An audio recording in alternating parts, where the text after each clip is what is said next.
गोजोन फुंबिलि एसबी बड' निउज चेनेलखौ अनसायग्रा गासैबो रायजो राजा नोंथांमोननिसिम आंनि गोसो गोरबोनिफ्राय खुलुमनायखौ जासिहरग्रोनाय थाबाय आं सिबि रानी ब्रह्म नोंथांमोना सानसेयारि खौरां नायनो मोजां मोनोबा बे चेनेलनि गेजेरजों नोंथांमोना सानफ्रामबो सानसेयारि खौरांखौ मोननो हागोन थुदो बिदिबा दिनैनि सानसेयारि खौरांखौ जागायजेननोसै रेलवे बिफाना सांग्रां जादों सा सानजा भारतनि मोनफ्रोमबो रेलवे स्टेशनफोराव आर्टिफिशियेल इन्टेलिजेन्स केमेरा AI खौ लागायनो थाखाय थांखि लादों रेलवे बिफाना AI केमेराखौ आसामाव मोननै रेलवे स्टेशनफोराव लागायनाय जाखाबाय गुवाहाटी आरो हयबरगाव स्टेशनाव लागायनाय जाखाबाय दा सा सानजा भारतनि मोनफ्रोमबो रेलवे स्टेशनावनो AI खौ लागायनो थांखि लादों रेलवे बिफाना गुवाहाटी रेलवे स्टेशनाव 135 CCTV केमेरा दङ मोनफ्रोमबो प्लेटफर्म आरो गोनांथार जायगाफोराव CCTV केमेरा दङ AI केमेरानि गेजेरजों मोखांखौ सिनायनो हायो क्रिमिनेल आरो नन क्रिमिनेलनि मुभमेन्टखौ हमनो हायो सोरबा केमेराखौ नष्ट खालामनो नागिरोबा बेखौबो सिनायनो हायो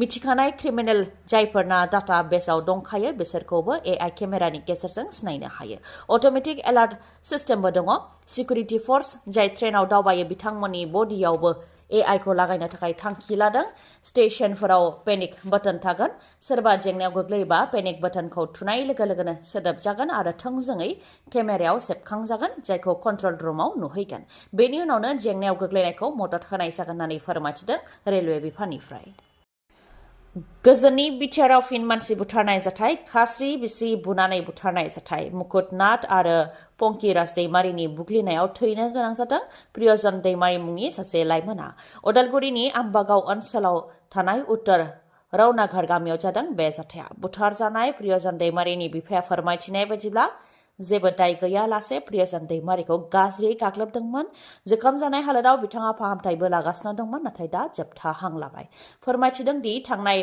17 एप्रिलावनो जादों बे जाथाया गामियावनो गंसे नखराव मानसि थैनायलाय बिथांमोननि नखराव गसंहैफानो होननानै आरो नखरखौ मोनानि समाव नेहैनो होननानै जायै लोङै न'निफ्राय ओंखारलांदोंमोन बेयावनो जेबो दाय गैयालासे लामायावनो BDPनि नेहाथारि मुकुटनाथ आरो गोदानै जोनोम मोननाय राजखान्थि हान्जा अल्टारनेटिभ पार्टी अफ बरोलेण्डनि सोद्रोमा पंकिराज दैमारिया गाग्लोबदों होननानै फोरमायथिदों जायजों गोब्राब जोखोम जानो गोनां जादोंमोन प्रियजन दैमारिया बिथांखौ रैखा खालामनो थाखाय देहा फाहामसालियाव थिसननाय जादोंमोन नाथाय दा बिथाङा जोबथा हां लाबाय होननानै फोरमायथिदों जाथाय जानायनि उनाव दायनिगिरिफ्रा निमाहा बिफैगोन होननानै सानदोंमोन नाथाय फैयाखै जाथायखौ लानानै एफआइआर होनायनि उनावसो दायनिगिरिनि नखरनिफ्रा नुजाथिफैनानै निमाहा बिफैदों अब्लाबो दायनिगिरिफ्रा निमाहा बिफैयाखै होननानै फोरमायथिदों जायनाखि पंकिराज दैमारिनि थाखाय APB राजखान्थि दोला गाज्रि मुं मोनदों आरो मुकुटनाथनि थाखायबो गामिया गाज्रि मुं मोनदों बेनिखायनो रायजो राजा आरो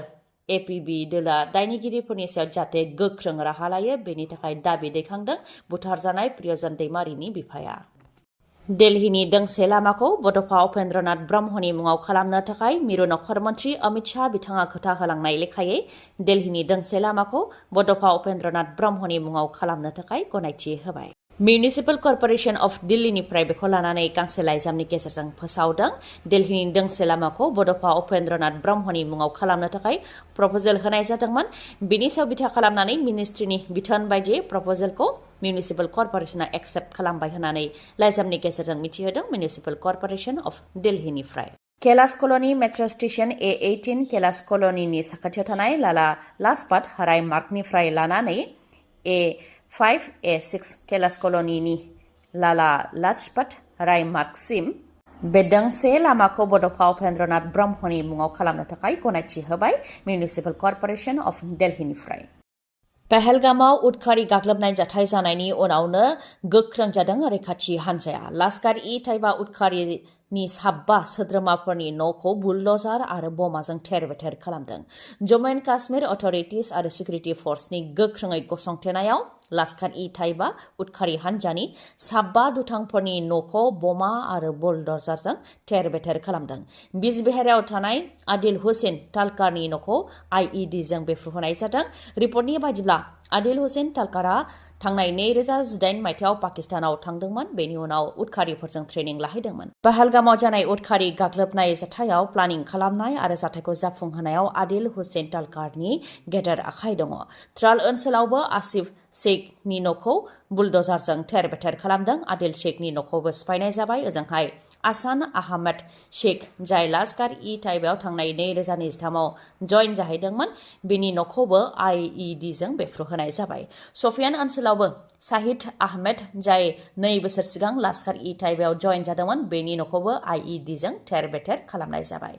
थिग बेबायदिनो जाकिर गनीनि न'खौबो IED जों थेर बेथेर खालामनाय जाबाय। गासै साबा लास्कार इ ताइबा उदखारि हानजानि सोद्रोमाफोरनि न'खौ बमा आरो बुलडजारजों थेर बेथेर खालामबाय रैखाथि हानजाया।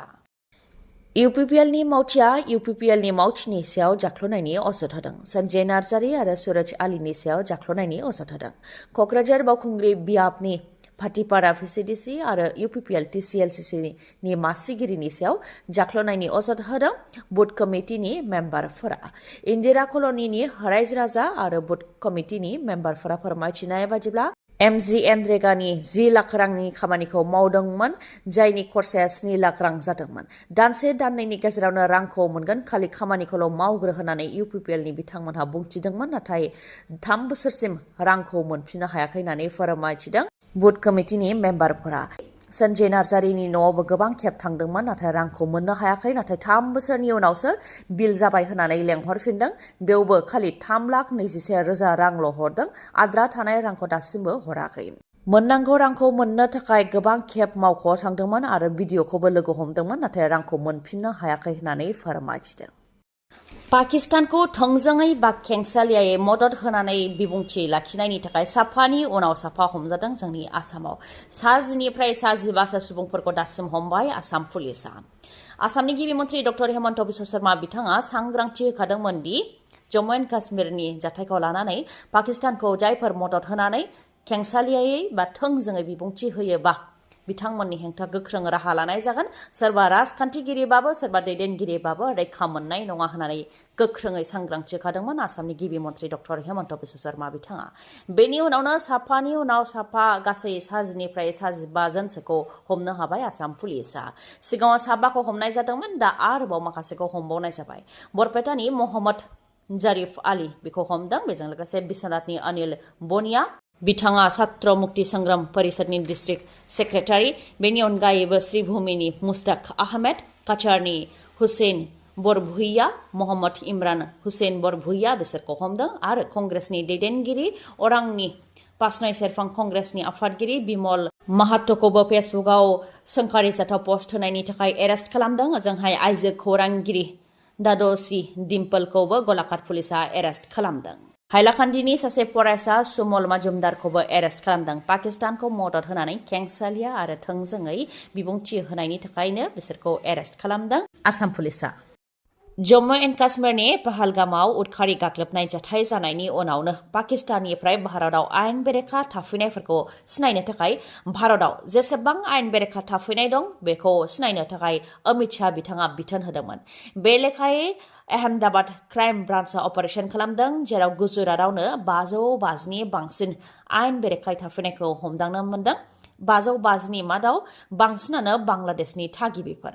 आहमेदाबादआवनो 450खौ हमनो हादों आरो सुरातआव 127 गासै 550नि बांसिन आयेन बेरेखायै थाफैनायखौ गुजरातआव हमनो हादों। मिरुनि नखर मन्थ्रि अमित शाह बिथोन होनायनि उनावनो आहमेदाबाद क्राइम ब्रान्चआ अपारेशन खालामदों। अपारेशन खालामनायनि उनावनो बे सोराङाव फैदों।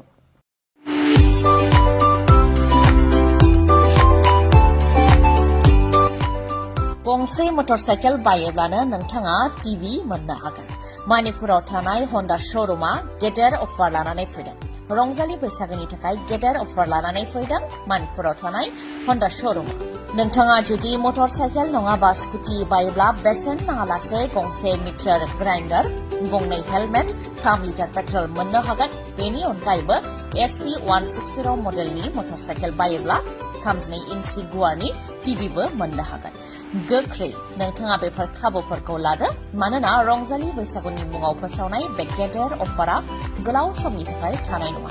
मोजाङै मिथिबावनो थाखाय 8486635721 नङाब्ला 7002601255 बे जानबुं नाम्बारावबो फोनांजाबनो हागोन। गोजोन्थों। खौरांखौ जोबजासे नायनायनि थाखाय गोजोन्थों नोंथाङा दासिमबो एसडि बड' निउस चेनेलखौ साबस्क्राइब खालामनानै लायाखैबा गोख्रैनो साबस्क्राइबखौ खालामनानै लादो आरो बेल आइकनखौबो क्लिक खालामदो जाहाथे खौरां फोसावनाय लोगो लोगोनो नोंथांनाव गिबिसिन आंनि खौराङा सौहैयो गोजोन्थों